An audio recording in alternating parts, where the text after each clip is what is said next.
What's going on, everyone? It's the Nisco. Welcome to my new Let's Play! Spyro 2, Ripto's Rage for the PlayStation 1. Out of all the Spyro games ever released, this one is my favorite. It's got a lot more humor to it, it's got a lot more personality. This one, I think, is the best Spyro game to date. So, I've been wanting to get a playthrough of this done, so let's go ahead and start a new game and get right to it. Welcome back to the world of dragons.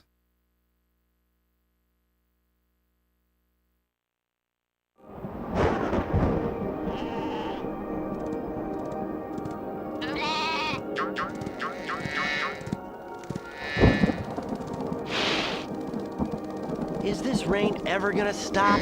I've forgotten what the sun looks like. We should go on vacation. Somewhere warm, somewhere sunny. Dragon Shores. Yeah, I haven't been there since we kicked Nasty Nork's butt. How about it, Sparks? You up for a vacation at the beach? Last one there's a Nork! Meanwhile, in the world of Avalar...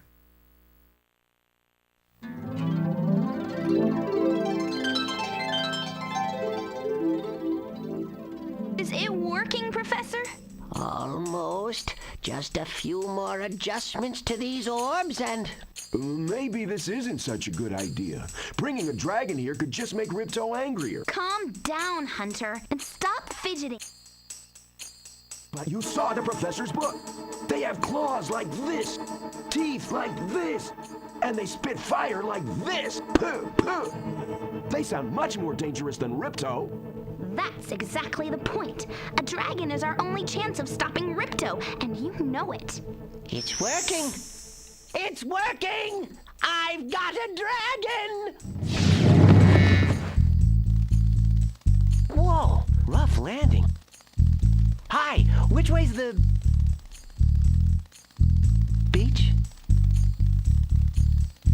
Hey, stop staring. Haven't you guys ever seen a dragon before? You're a dragon? You got a problem with that, pussycat?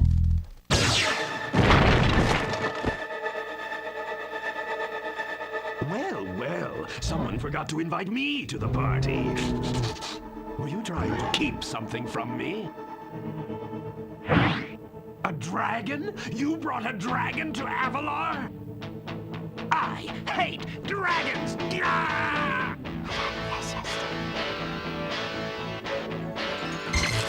Ow! Crush! Kill it! Kill it!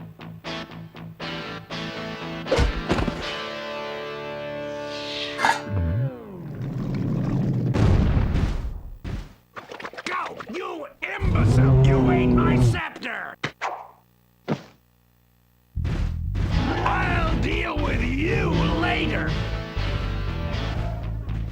Who is that jerk? That was Ripto, and we have to get rid of him.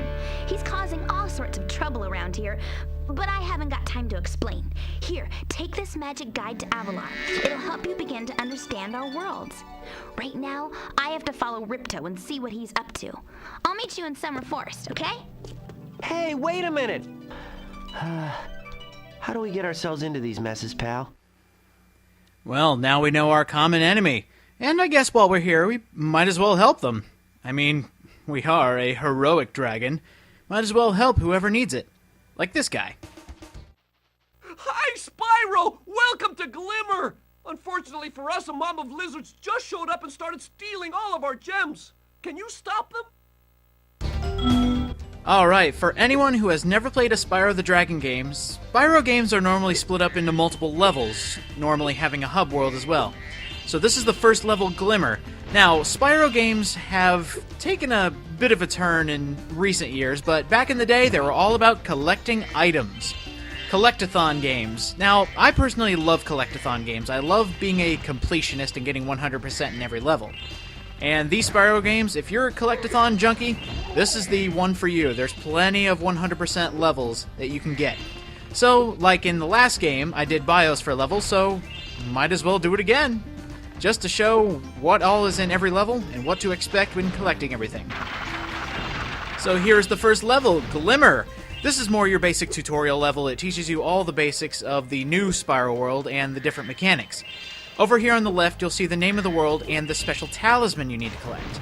Talismans are what you get for basically beating the level. It's nothing really new, and you can't miss them, so nothing really going there. Here on the right, at the top, you'll see how many gems you need to collect, and right underneath is how many orbs you need to get. Orbs are basically the stone dragons of this game. Like in the first one, you had to collect dragons, but in this one, it's just orbs. Alright, going around collecting more gems, and now we get to meet up with another person who knows how to talk. Right over here, this little fairy. Hi, Spyro. I'm a friend of Alora's, and she's asked me to help you out. Whenever you find me, I'll remember your progress like this. Ow! That zap means that if you get into trouble, I'll return you to this place. See you around. Zoe actually brings up a good point. Whenever a fairy zaps you in a level, that is a temporary save, so just in case you die, you go back to that point where you were last zapped. Most of the time that happens right when you're about to do a mission, so if you fail, nothing big. You fool! You certainly got balls. Well, not anymore, for making fun of a dragon behind its back. And that's one of the main reasons I love this game so much. The humor. The first one was all, like, dark and gloomy, like, all the dragons were taken away and put into stone. But not anymore. Now, I guess the developers just wanted to have a good laugh. Because the dialogue in here is so well written. Like, right there, he's accusing us of being too short. We can actually get up there in our first run of this level, but I'll show that when we actually can. But I just love how many extra laughs were added to this game. It's more like a cartoon than anything else. Like, this reminds me of the old cartoons I used to watch as a kid. So now we gotta go collect all these gems here. And that's one of the things I also like. They added a lot more voices and cutscenes, which I think just adds a lot more personality. Like this guy. Ah, you must be the dragon everyone is talking about. Well, dragon or not, I'm afraid there is a small fee to open the bridge. It will cost you 100 of your gems to cross. I guess we have to. Thank you, Mr. Dragon. Spyro, was it? You can now use the bridge whenever you want, free of charge. I hope we meet again, when you have even more gems. Meow, Mr. Moneybags the bear. Moneybags is kind of one of my favorite characters because he gives you a reason to actually collect gems. In the first one, there was an incentive to collect gems, but in this one, in order to progress and to get other skills, you have to have a lot of gems. So, kind of cool that they kind of implemented the reason to get gems, orbs, and, in a few seconds here, the talisman.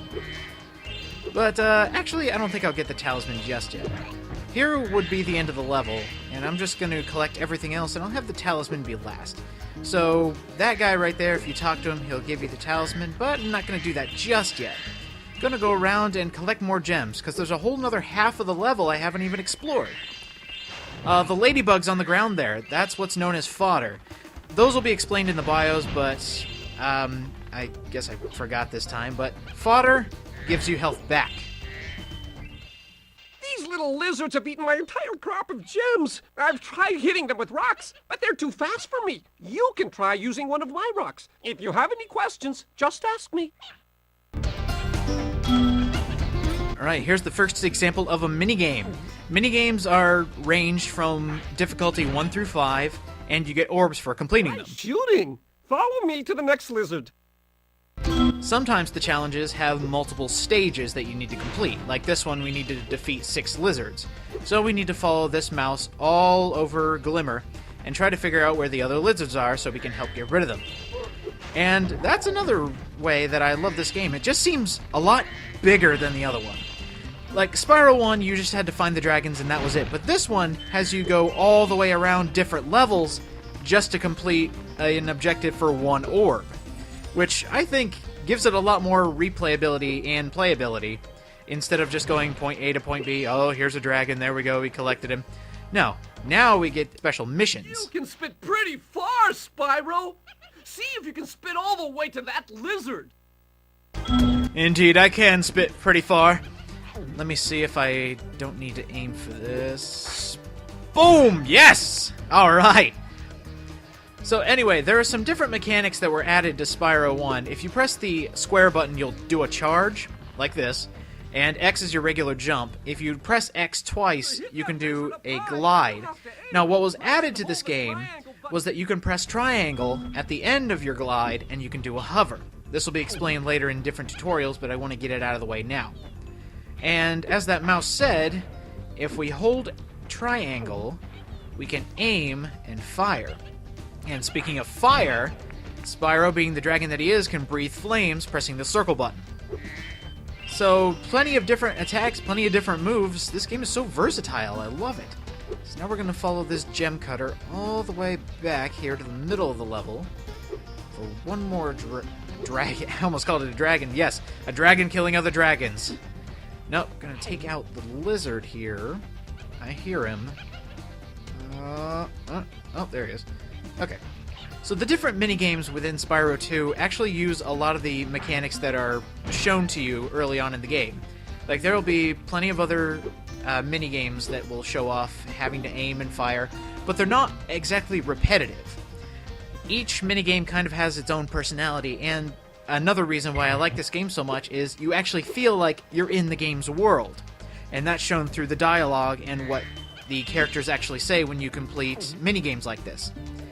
I think it's not this one, it's another example I'll be showing off a bit later, but it's just how the orbs are shown and how they actually show up and why these characters have them.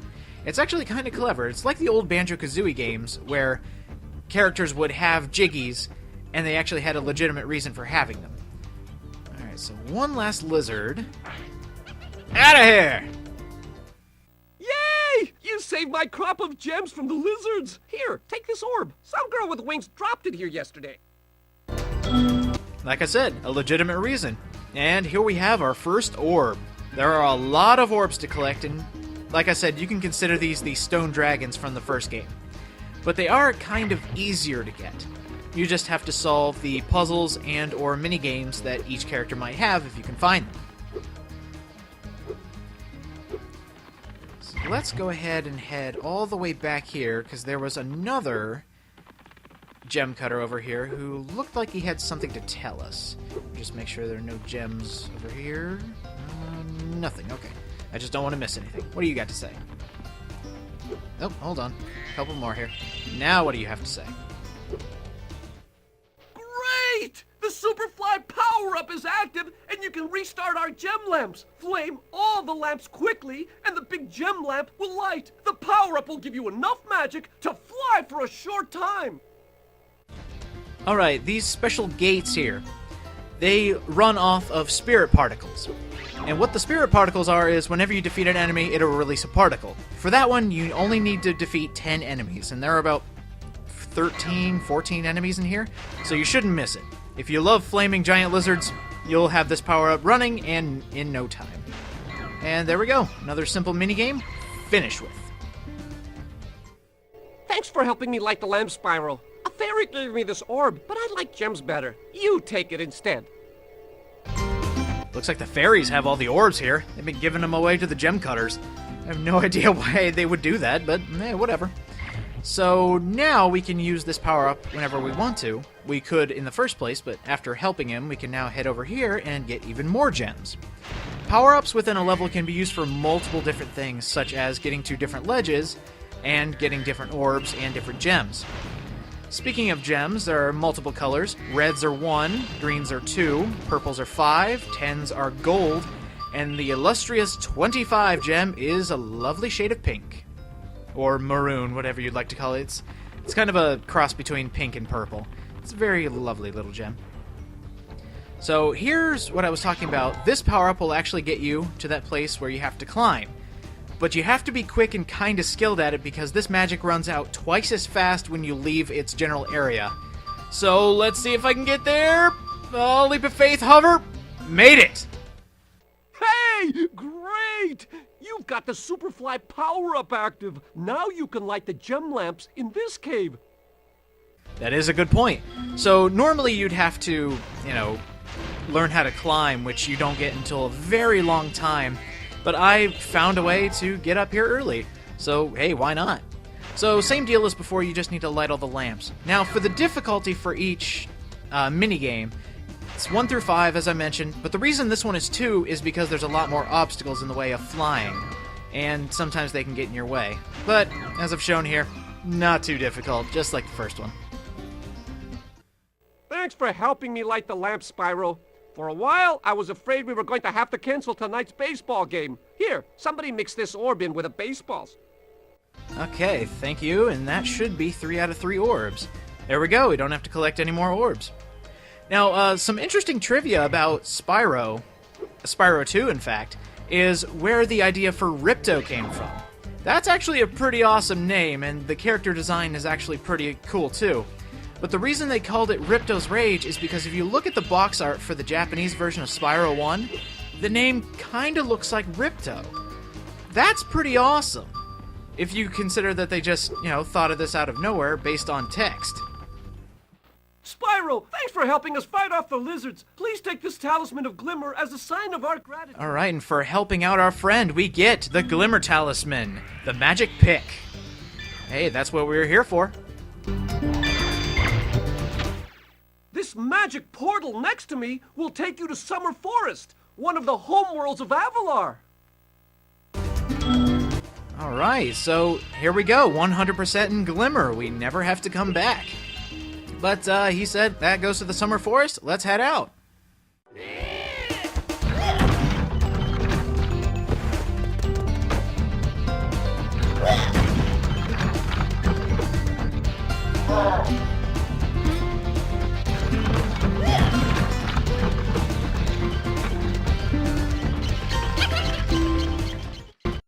Just a small note for that ending there. If you want to see it, you have to complete Glimmer twice.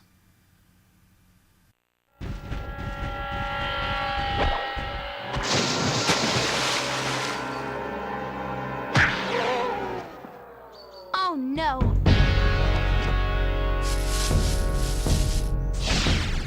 Oh, hello. We didn't get a chance to introduce ourselves before. My name is Alora. Hi, I'm Spyro. What are you, some kind of goat? I'm a fawn, you dork. Oh, sorry. Did you meet the gym cutters in Glimmer? Yeah, they gave me a souvenir too. They called it a talisman. They gave you a talisman? What, is it special? I just stuck it in the guidebook you gave me. There are 14 talismans in Avalar, and they are all magical. If you can collect enough of them, they can be used to defeat Ripto. Hunter, where have you been? I got a little lost. Spyro's going to help us collect the talismans. I am? Yes. Spyro, look. There's no way you can get to Dragon Shores right now. Ripto and his monsters have taken over the castle here in the Summer Forest. You're going to have to go to Avalar's worlds and convince the inhabitants to give you their talisman. You can keep them in your guidebook. Hey, I could do that. Why doesn't the dragon just torch Ripto? Hunter, you can't even keep track of your running shoes. How can we trust you with 14 talisman? If you come across any orbs, they're important too, but I'll tell you about them later. Okay, no problem. I'll collect a few talismans, give Ripto the old hot foot, and be in Dragon Shores by lunchtime. So, we found a way to defeat our common enemy, and I guess we can help these guys out. They've given us our objective, collect the talismans, orbs, and gems if we feel inclined to. They didn't mention it, but I'm sure they want us to collect it anyway, because this being a collectathon, we must collect everything. So, now that we have a goal, and we have just defeated Glimmer, I think it's time to end this video off here. So, next time on Spyro 2 Ripto's Rage, we're gonna go wandering around the Summer Forest in this new magical land, and get acquainted with everyone around. See you guys next time.